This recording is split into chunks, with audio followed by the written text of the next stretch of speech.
Ending होती है, वो भी एक प्लेटफॉर्म आने लग गए बहुत ठीक सारे, है, ठीक उसमें आपको करीबन 11 से लेकर 14% तक के रिटर्न्स मिल जाते हैं, पर रिस्क थोड़ा और ज्यादा हो जाता है। फिर आप म्यूचुअल फंड्स में पैसा डाल सकते हो जो लंबी अवधि में आपको एक 12 से लेकर 15% तक का रिटर्न दे देते हैं, तो वो एक आपके पास इंस्ट्रूमेंट हो गया है। अगर आप म्यूचुअल फंड्स में हाई रिस्क म्यूचुअल फंड्स में डालते हो, जैसे स्मॉल कैप में डाल देते हो, सेक्टोरल में डाल देते हो, तो उसमें आपको 18 से लेकर 24% तक का भी रिटर्न्स बन जाते हैं, पर वो वेरी हाई रिस्क है, वो आपका सारा पैसा उसमें नहीं जा सकता।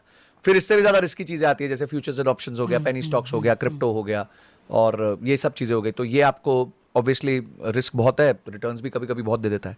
और सबसे ज्यादा रिस्क है आपका बिजनेस, अगर आप बिजनेस खुद करते हो तो ऑब्वियसली आप तो जानते ही हैं, आप तो खुद ही बिजनेस कर रहे हैं, तो एक बहुत रिस्की वेंचर होता है, क्योंकि आपकी फिक्स्ड कॉस्ट फिक्स्ड होती है, सब कुछ फिक्स्ड होता है, बस आपका रेवेन्यू फिक्स्ड नहीं होता है, उसके लिए आपको रोजमर्रा मेहनत करनी पड़ती है। तो एक ये रिस्क मीटर पे मैंने आपको एक रिस्क मीटर पे जो है आपको अलग अलग फॉर्म ऑफ निवेश बताए हैं जो किए जा सकते हैं। सो निवेश की जो बात करें इन्वेस्टमेंट की, ये कितने रुपए से शुरुआत की जा सकती है, क्योंकि आज हम बात कर रहे हैं लोअर मिडिल क्लास के युवाओं के बारे में जो कम सैलरी, मान लो 15-20 हज़ार 25 हज़ार कमाते हैं। देखिए 25,000 जो कमाता है, मैं तो कहता हूँ काफी अच्छा कमा रहा है वो। हाँ। अगर एक लड़का यंग है, शादीशुदा नहीं है, हम 15 ले लेते हैं। हाँ 15,000 ठीक रहेगा। अगर 15,000 बिल्कुल ही लोअर हो गया, हाँ। तो 15,000 वाले व्यक्ति को सबसे पहले बजटिंग करके अपना कॉस्ट को करीबन 8-9 हज़ार में निपटा देना चाहिए। अच्छा, ठीक है। कोशिश करके 8-9 हज़ार में कॉस्ट को निपटाए। थोड़ा कहीं कॉर्नर्स कट करने हैं, थोड़ा कष्ट लेना है, तो लेना चाहिए आदमी को कष्ट, क्योंकि आज का कष्ट वो लेगा, कल उसको वो बेनिफिट देगा। ठीक है, आज अगर उसने 15 के 15 उड़ा दिया और कोई निवेश नहीं किया, तो आगे जाके वो एक दिन अगर नौकरी चली गई उसकी, तो उसके पास अगले महीने देने के पैसे नहीं होंगे। तो इसीलिए हर व्यक्ति को शुरू का कष्ट लेना चाहिए, ताकि वो एटलीस्ट जो है कुछ महीने का अपना रिजर्व क्रिएट कर सके। तो एक 15,000 का जो व्यक्ति है वो चाहे तो एटलीस्ट 1,500 रुपए 2,000 रुपए से भी निवेश करना चालू कर सकता है। वो ये सोचे मेरी 15,000 तनख्वाह नहीं, मेरी 13,000 तनख्वाह है, 13,500 तनख्वाह है, 14,000 तनख्वाह है ही नहीं मेरी, वो 1,000 रुपए तनख्वाह ही नहीं है। हाँ, मतलब माइंड में भूल जाए, सैलरी ही मेरी 12,000। हाँ बस सैलरी मेरी 12,000 है। हाँ। तो मैं तो 12,000 कमाता हूँ, 3,000 तो मेरे है ही नहीं। तो वो 3,000 जो साइड हो जाएंगे ना, फिर आप उसको भूल जाओ और उसको इन्वेस्ट कर दो अच्छे लंबे समय के लिए। सर ये यूपीआई फोन पे जब से आया है, एक्सेस बहुत इजी है। हाँ, बैंक एक्सेस, वीडियो गेम बन गया पैसा। सो फिर क्या किया जाए कि 3,000 वो भूल जाए, और किस टाइप के कोई 2-3 आप प्लेटफॉर्म या तरीके बता दें जो 3,000 रुपये वो डाले वहाँ पे रखे। देखिए आप 2 अकाउंट बना लो। ठीक है। ठीक है, आपका जो 15,000 की तनख्वाही, उसके नीचे 2 अकाउंट बना लो। ठीक है। एक अकाउंट बना लो 12,000, अपने आप ही 12,000 वहां चला जाए और 3,000 यहाँ चला जाए, हो जाता है। एस्क्रो कहते हैं इसको हम, एस्क्रो हो जाएगा। और जिसमें 3,000 जाए उसका कुछ होना आपके और पास। उस नहीं, वो पैसा उठ के सीधा म्यूचुअल फंड में इन्वेस्ट हो जाए। अच्छा, आपकी नजर के सामने ही नहीं हो, समझ गया। एकदम गायब हो जाए वो पैसा। या है ही नहीं फिर आप। हाँ सीधा सीधा आपके मेन अकाउंट से म्यूचुअल फंड से कनेक्ट कर दो। तो पहले दिन जिस दिन वो आया, समझो 1 तारीख को एंट्री हुई, 2 तारीख को म्यूचुअल फंड में चला गया। 2 तारीख का टाइम लगा दिया आपने, आपको पता है तनख्वाह 1 तारीख को आ जाती है, तो 2 तारीख का आपने टाइम लगा दिया, वो 1,500, 2,000, 3,000 जो भी अमाउंट होगा वो कट करके म्यूचुअल फंड में चला जाए शांति से। अच्छा, अब थोड़ा सा आप और सिंप्लीफाई करेंगे। सो म्यूचुअल फंड के लिए वो कहाँ रीच आउट करें, बैंक से बात करें वो, और म्यूचुअल फंड कहते किसको हैं, क्योंकि आज जो हमारे श्रोता हैं वो नहीं जानते म्यूचुअल फंड के बारे में। नो, देखिए तो सेकंड क्वेश्चन पहले आंसर कर देता हूँ। हाँ। आज क्या है, लोगों को स्टॉक मार्केट में पैसा डालना है, सबको पता है वेल्थ जो है वो स्टॉक मार्केट में क्रिएट होती है जी। क्योंकि वहां पे एफडी से ज्यादा रिटर्न्स होने के चांसेस है लंबी अवधि में। राइट। ऐसा नहीं 1 साल में 2 साल में, अगर आप 10 साल 15 साल इन्वेस्टेड रहते हैं तो आपके ज्यादा रिटर्न्स बनने के चांसेस है। जैसे मैं आपको एक उदाहरण देता हूँ कि कोविड के आसपास रिलायंस 800-900 रुपए का शेयर हो गया था, आज वो 3,000 का शेयर हो गया, तो 4 साल के अंदर उसने 3-4 गुना का रिटर्न दे दिया है।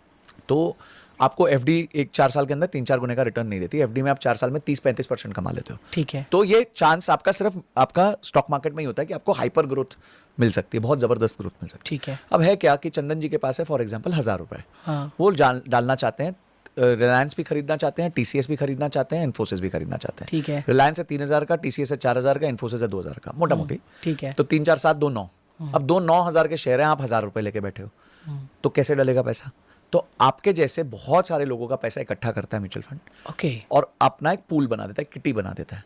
ठीक है, और ये किटी जो है, अब ये किटी रिलायंस भी खरीदेगी, टीसीएस भी खरीद लेगी, इन्फोसिस भी खरीद लेगी। तो आप ही के 1,000 रुपए में आप जो 1,000 रुपए डाल रहे हो, उसमें आपके पास रिलायंस के भी शेयर्स आ गए एक तरीके से, टीसीएस के भी आ गए, इन्फोसिस के आ गए, जो आप डायरेक्टली नहीं खरीद सकते थे क्योंकि आपके पास उतना कैपिटल नहीं था। तो उस कम कैपिटल में इस तरीके के एसेट्स में पार्टिसिपेट करने का ये सबसे अच्छा तरीका है कि बहुत सारे लोगों का पैसा जोड़ के म्यूचुअल फंड जो है इन कंपनियों में निवेश करता है, चाहे इनमें करे और किसी में करे, जो भी कंपनियां हैं उसमें निवेश करता है।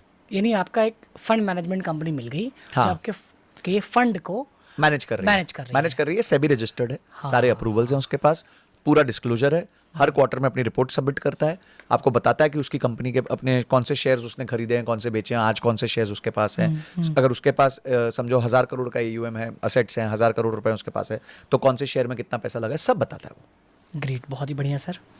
अच्छा, हम अमेजॉन पे, फ्लिपकार्ट पे कभी चेकआउट करते हैं तो और भी जगह पे बहुत जगह में कैशबैक डिस्काउंट मिलता है, तो उसका फ़ायदा कैसे उठाना चाहिए और उससे क्या फ़ायदे होते हैं, एक्चुअली में होते हैं या नहीं होते हैं?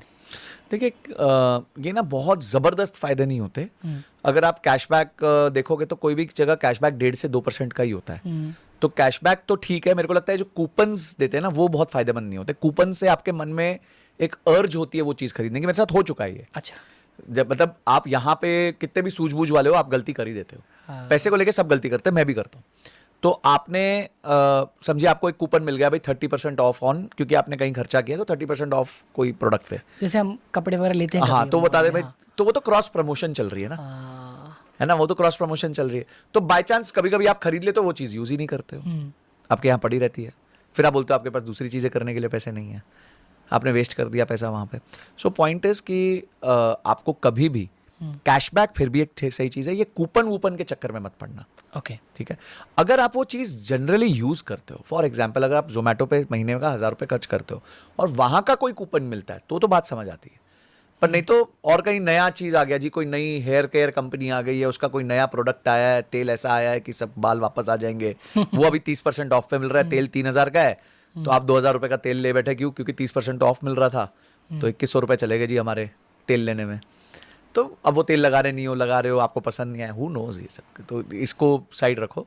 सिर्फ कैशबैक है, कैशबैक तो रियल पैसा है, वो तो वापस आ रहा है। और अगर वो कूपन जो आप रोज के दिन में यूज कर रहे हो तो ठीक है। एज अ ऑप्शंस ट्रेडर, क्या आप भी ऑप्शन चेन को एनालाइज करने में स्ट्रगल? धनंजय, सो यही बोलते हैं सर, समझ में तो आता है कि बचत करना है, ऐसे सेविंग करना है, बट उसको लंबे समय तक के लिए कैसे मैनेज किया जाए, क्या समझाएं खुद को,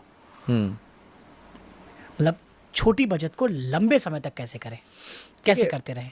देखिए क्या है कि मैंने जैसे कहा कि आप अपनी सैलरी में से एक पोर्शन भूल ही जाओ। हाँ, बिल्कुल भूल जाओ, जैसे 15 है तो आप 2000 भूल जाओ या 1500 रुपये भूल जाओ। मैं कहता हूँ अगर बहुत ही परेशानी तो 500 रुपये भूल जाओ, इतना तो भूल ही सकता है आदमी, क्योंकि MF में तो 500 रुपये से SIP हो जाती है, तो आप 500 रुपये डाल दो वहाँ पे, कुछ न कुछ आप भूल जाओ, बस उस पैसे को भूल जाओ, भूलना शुरू हाँ, करो, मतलब क्योंकि जब आपकी आंखों के सामने होता है ना तो पैसा उछलता है कि मुझे इस्तेमाल करो, मुझे इस्तेमाल करो, आंखों के सामने होगा ही नहीं, कहा इस्तेमाल होगा।